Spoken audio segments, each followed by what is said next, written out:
श्यामची ओ श्यामची श्यामची काय हो? तुमच्या भावानं पुण्याहून मुलांसाठी खाऊ पाठवलाय. हो का? आणि तुमच्यासाठी ही भाऊबीज.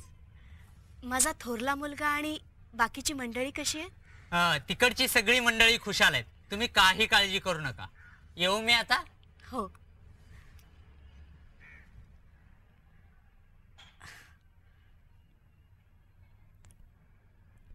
श्याम, बाळ श्याम. काय काय? इकडे ये बाळा.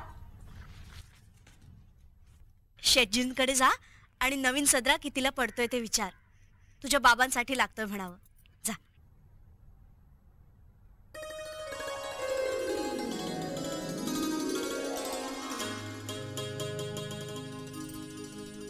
अहो अहो ऐकलत का? काय? अहो हा नवीन सदरा मला कुठून आणलात? शेटजींकडून आणलाय. शेटजींकडून? अहो तुम्हाला माहिती आहे ना, अजून शेटजींचं जुनं देणंच बाकी आहे. आणि माझा जुना सदरा होता, आणखी महिनाभर चालला असता की तो. किती फाटला होता. धुताना मलाच लाज वाटायची. लाज मला सुद्धा वाटत होतीच की, पण काय करणार. आला दिवस तो. गरिबीमुळे. अहो पण आता जुनं देणं वसूल होत नाही म्हणून शेटजी आधीच आपला रागराग करतात. नवीन उधार द्यायला सुद्धा नाही म्हणतायत ते. आणि अशात तुम्ही. अहो विकत आणलाय तो. श्यामने आणलाय. विकत? श्यामने कुठून आणलेत पैसे? मी दिले त्याला. तुम्ही?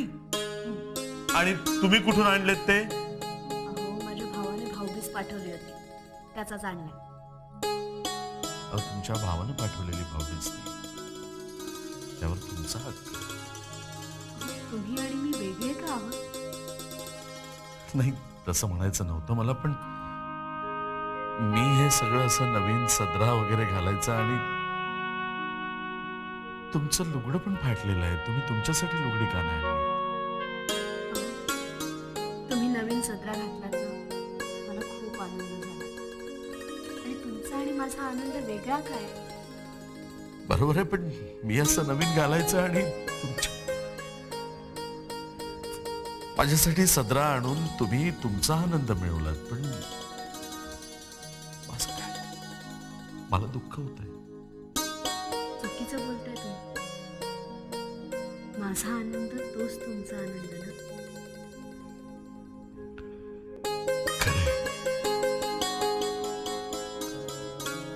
तुमच्यासारखी सोबतीण मिळाली ना तर कुणाला आनंद होणार नाही.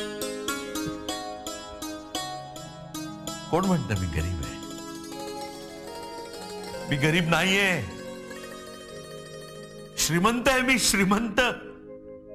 श्रीमंताहून श्रीमंत. छान आहे हो सदरा.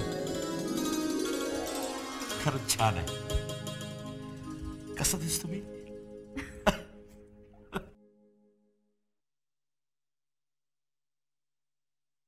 आई काय रे? झोपला पुरुषोत्तम? हो झोपला. ये की.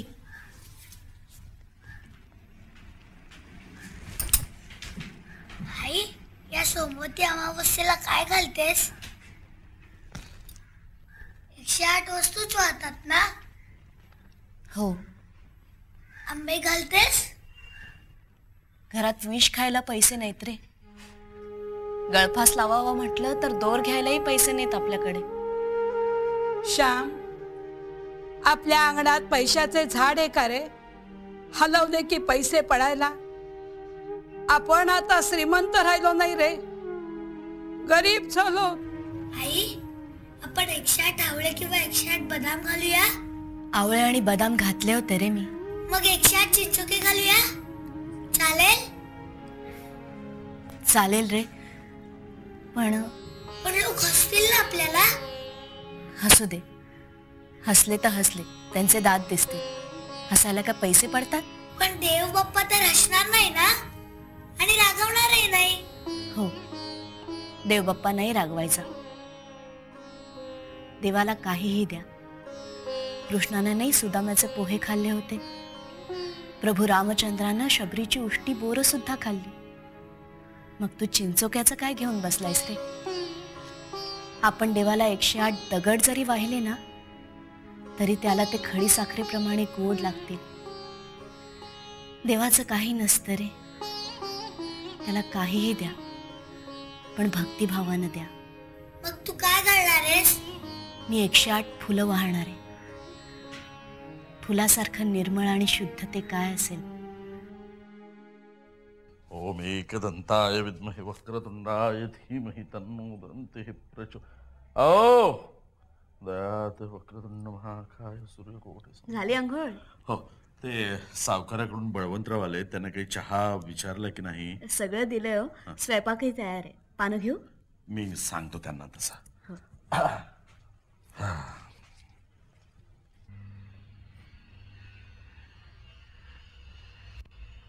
बळवंतराव, जेवण तयार आहे, येत आहे ना? त्या जेवणाचं राहू द्या हो, आधी पैशाचं बोला. वायदे करता पण पैसे मात्र देत नाही. आज मी इथून पैसे घेतल्याशिवाय हलणार नाही. नाही बळवंतराव, पैशाची तजवीज होऊ शकली नाही. घरात होतं नव्हतं ते सगळं विकलं तरी थोडीशी व्यवस्था झाली. हे बघा, मी काही एक ऐकणार नाहीये. मी सत्य तेच सांगतोय बळवंतराव. मी विनंती करतो तुम्हाला, तुम्ही तुमच्या मालकांना सांगा, म्हणावं सांभाळून घ्या या एक वेळेला. सांभाळून घ्या? नाही, किती दिवस सांभाळून घ्यायचं तुम्हाला? बळवंतराव, अहो मालकांना तुम्ही सांगितलं तर कदाचित ऐकतीलही ते. त्यांना सांगा म्हणावं आम्ही बुडवणार नाही त्यांचे पैसे, हळूहळू देऊन टाकू हो सगळे.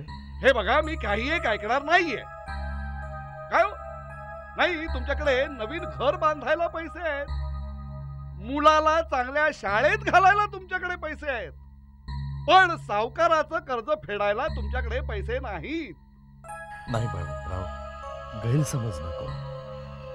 हिचे सगळे दागिने विकले आणि त्यातून हे घर बांधले. आमच्याकडे राहायला घर नव्हतं बळवंतराव, मग काय उघड्यावर राहायचं आम्ही?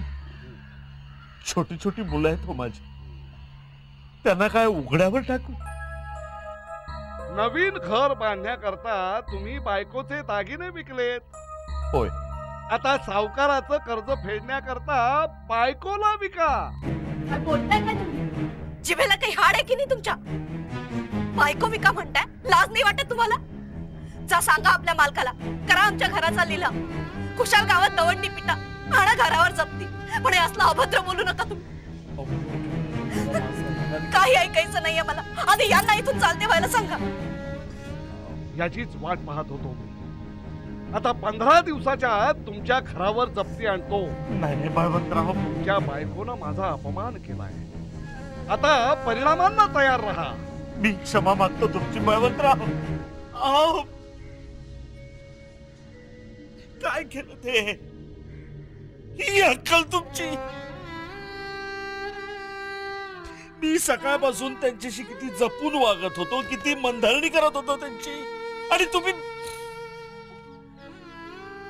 म्हणतात ना बायकांनी केवळ चूल आणि मूल सांभाळावं, तेच खरंय, तंतोतंत खरंय. अहो या सगळ्या परिस्थितीत माझी किती ओढाताण होते, काही कल्पना आहे का तुम्हाला?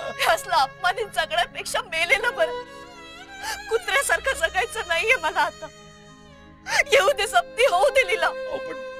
मोल मजुरी करू आपण, उघड्यावर जगू. गरीब झालो म्हणून काय झालं?